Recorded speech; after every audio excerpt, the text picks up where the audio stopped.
कल से जो एक बहुत बड़ा बवाल यहाँ मचा है, चीफ इलेक्शन कमिश्नर ने जो कल एक प्रेस कॉन्फ्रेंस दे दी जिसमें क्लेरिफिकेशन की जगह उन्होंने कन्फ्यूजन ही लोगों के दिमाग में, पूरे जम्मू कश्मीर के लोगों के दिमाग में उठाया।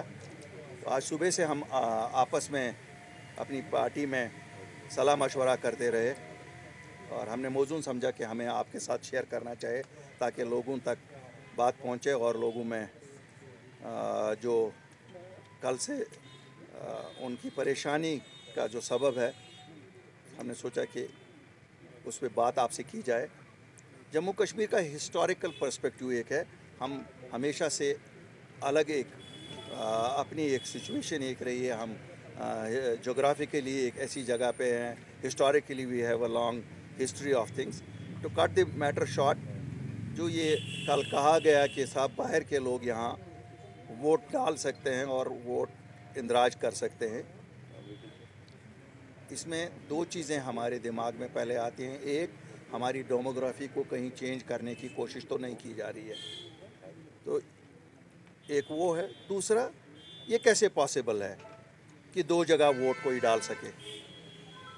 अगर बाहर कोई रहता है वो कैसे जम्मू कश्मीर में वोट डालेगा? मैं आपकी वसातत से वज़ीर-ए-आज़म Hind, home minister of India से अपील करना चाहता हूँ, ये जो कल से कन्फ्यूजन हुआ है, ये ऐसा कन्फ्यूजन है जो मुझे लगता है 5 अगस्त 2019 के बाद पहली बार आज फिर जम्मू कश्मीर के लोगों के दिलों में एक खदशा ज़ाहिर है, उठ रहा है कि साहब शायद हमारी डेमोग्राफी को चेंज करने की कोशिश की जा रही है। तो मैं वज़ीर-ए-आज़म से अपील करता हूँ, होम मिनिस्टर से अपील करता हूँ कि इसे क्लैरिफाई करिए, नंबर 1। नंबर 2, जब कानूनी तौर हमारा बच्चा जो बाहर महाराष्ट्र में पढ़ता है, पंजाब में पढ़ता है या बेंगलोर में पढ़ता है, मुझे नहीं लगता है उसको कहीं वोट का हक दिया जाता। तो ये कैसे कहा गया? तो हम चाहते हैं कि government of India should come clean on this, ताकि लोगों में जो बेचैनी कल से हुई है, ये बेचैनी का अमल दूर हो जाए। और जो सियासी जमातों में भी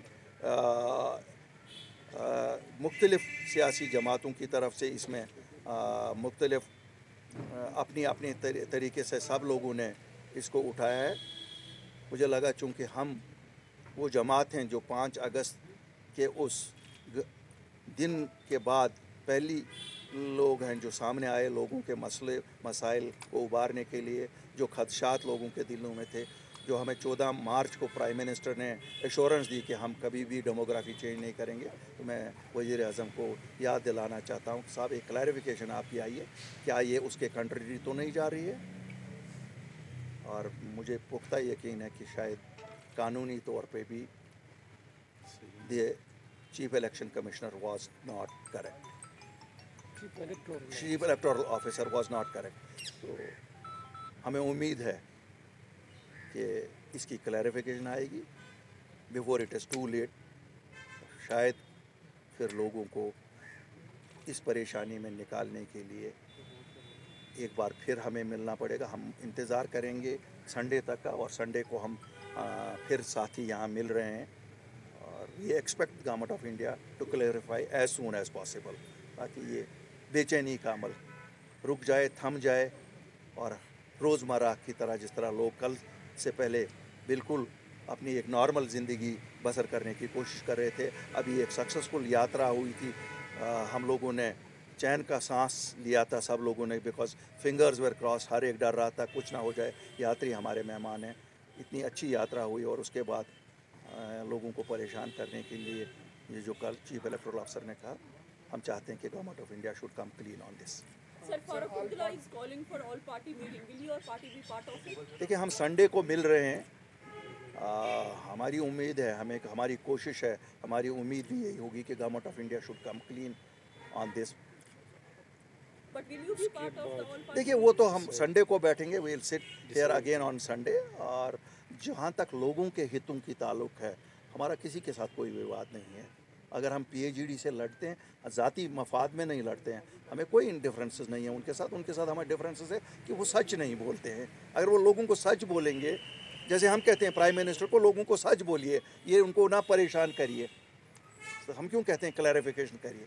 तो हमारा कोई तजाद नहीं है पीएचडी के साथ। पीएचडी कल बोले कि वो पॉसिबल नहीं है उनसे, सुप्रीम कोर्ट से पॉसिबल है, झगड़ा उतना ही है, बाकी कुछ नहीं है। लेकिन यहाँ तो लोगों के हितों का सवाल है, यहाँ कौन सी डिफरेंसेस है किसी के साथ हमें। नहीं, मैंने कहा ना, we always take a route of first getting things clarified.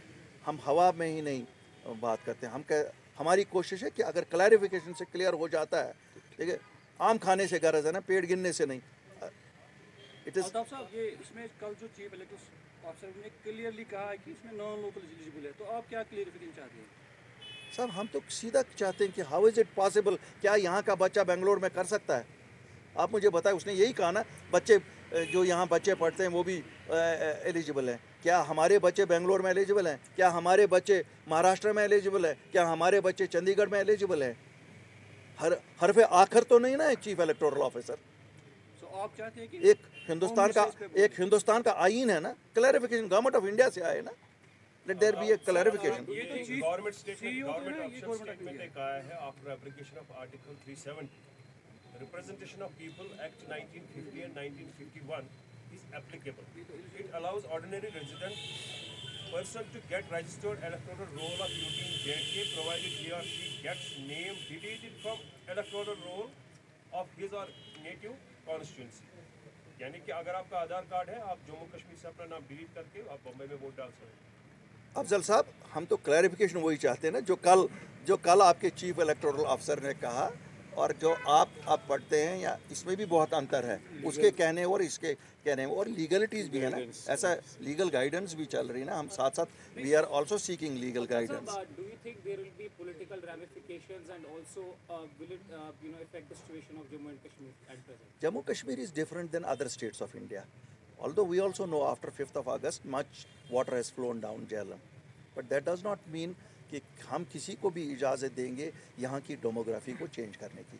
Late me assure you all, अपनी party will fight with all its might to see that demography of Jammu and Kashmir is not change. साहब, दो concerns तो main stream parties के लिए है ही है, क्योंकि आपको पता है लास्ट 2-3 मंथ जो यहाँ किलिंग्स हुई है आउटसाइडर्स, अब यहाँ 25 लाख लोगों का मसला है और एक इशू बन गया है, क्योंकि इसमें लेबर्स को भी कहा गया हर कोई इसमें इन्वॉल्व हो सकता है, वोट डाल सकता है, टारगेट भी वही है। दूसरा, यहाँ जब भी बरसरी इक़्तिदार यहाँ पर जितने भी मेन स्ट्रीम पार्टियाँ थी, इलेक्शंस होते थे, बाइकआउट होता था, बाई चॉइस और बाई कॉल होता था।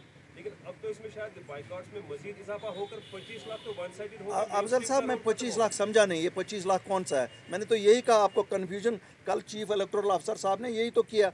20 साल जिन्होंने 18 साल की एज अटेन की है, वो 20 लाख वोटर तो वो है। ये तो 25, हम कौन से 25 लाख? मैंने कहा it is been confuse too much, let there be a clarification.